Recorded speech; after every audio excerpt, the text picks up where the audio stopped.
I don't think we've been that far off it. I think we're going to focus in on kind of, uh, well, let's just do this a different way. Colorado presents a really unique game in some of their speed and their transition game. Um, in order to compete there are certain things you can't do to have success, and you can't turn pucks over into the middle of the ice. And we saw an awful lot of that in the Chicago game. It's really not part of what we do. So that piece has to get eliminated. I think there's also some support areas in our game that we can play faster if we can change a couple of things. But in each of the last 2 years, anytime that we've had a stretch like this, it's been really important for us. It's been really at the end of it, it looked really good for us. Um, we won 3 of 12 games in March last year and came out of a pretty good team. So you don't like it. You don't sleep very good. You're in a bad mood all the time. But you also know this is the important time. This is the critical piece to not focus in on one area of game and get it to be elite, and then you get to keep it. Some of the changes we saw out there today, Yeah. were those change for change sake energy things, or are you trying to match the speed? Uh, I would say there's some both to it. You don't have to leave. Are you all right? Do you need medical? We'll get some medical. Um,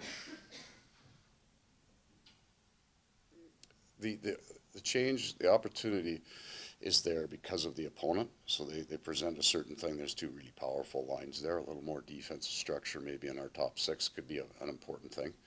I think Carter Verhage is working his butt off, like absolutely all over it, and it's just not going for him.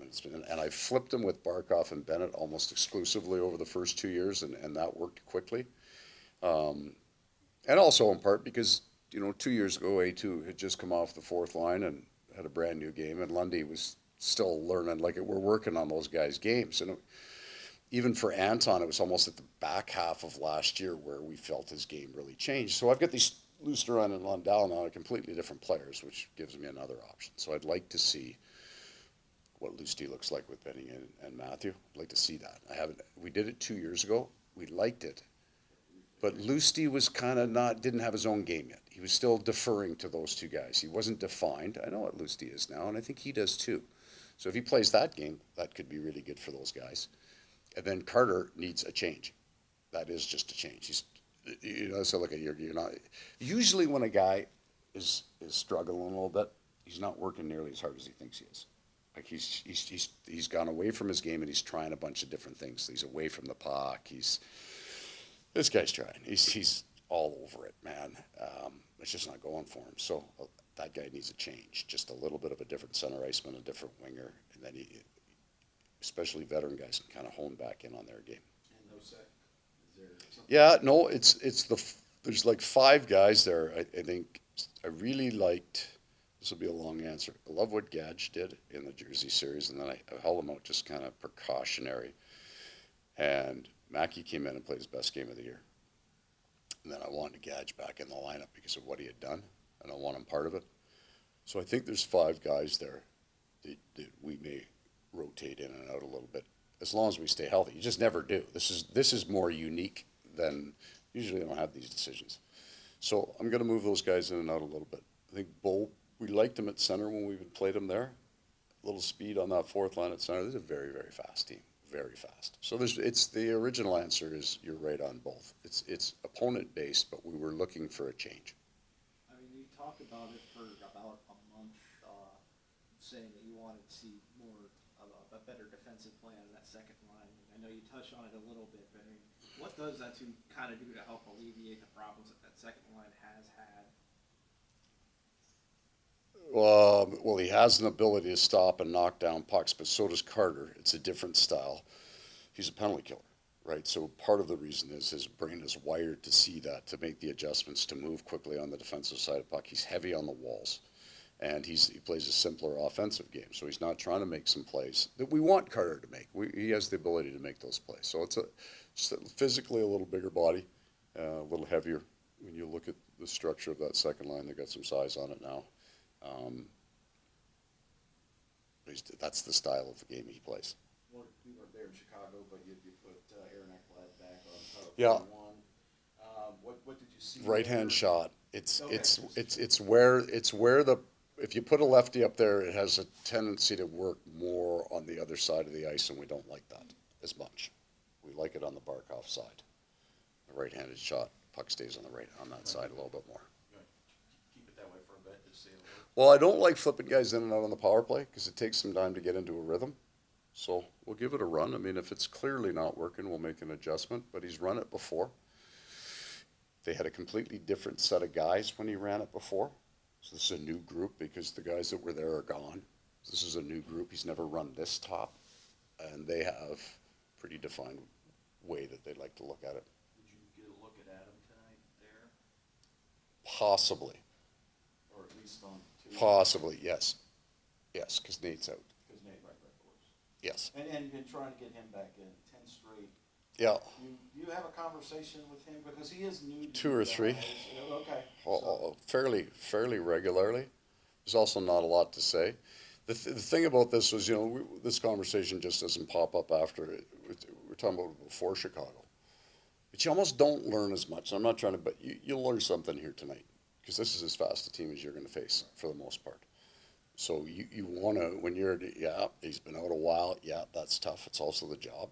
But what a great opportunity to come in and be good against that team. Then that means something. You can kind of hang your hat on that. Do you think with him and Ubis that give you a little more speed? Well, we'll rotate them through, but there's some puck movement. We had quite a bit of offense die at the offensive line against Chicago. We need to get some more pucks through, so we think he can do that.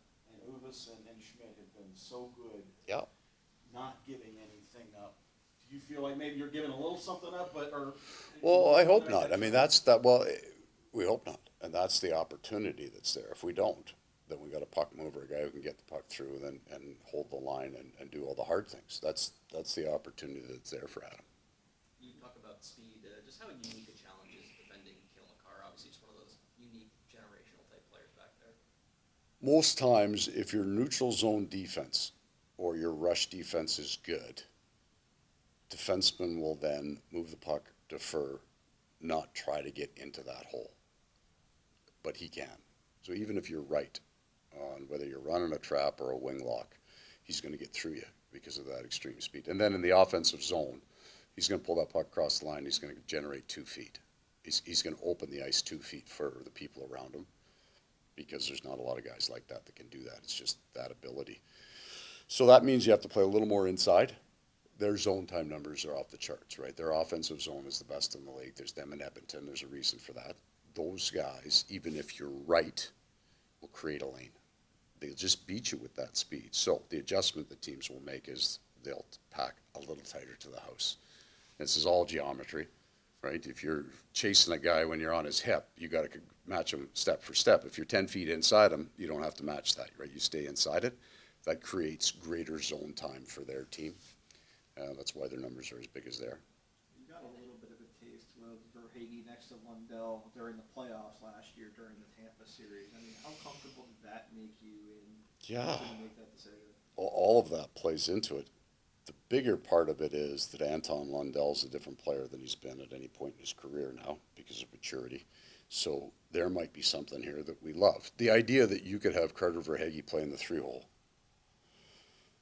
that could be pretty exciting because you're still going to have to play against Bennett. You're still going to have to play against Barkov, so you're not getting the 1-2 anymore. And that guy spent most of his career playing against the 1-2 defenders. So there's something there. We're hopeful. Evan Rodriguez has played with some pretty elite line mates Yeah. over the course of his career, and that includes Nathan McKinnon. What is it about his skill set that's allowed him to play with some of the league's best? I think Evan Rodriguez's strength is that he's got enough hands to make plays that he can, the other guys aren't coming to the bench going, we got to get me somebody, get me the puck, right? Like, he's got enough heads. But it's actually his defensive reads.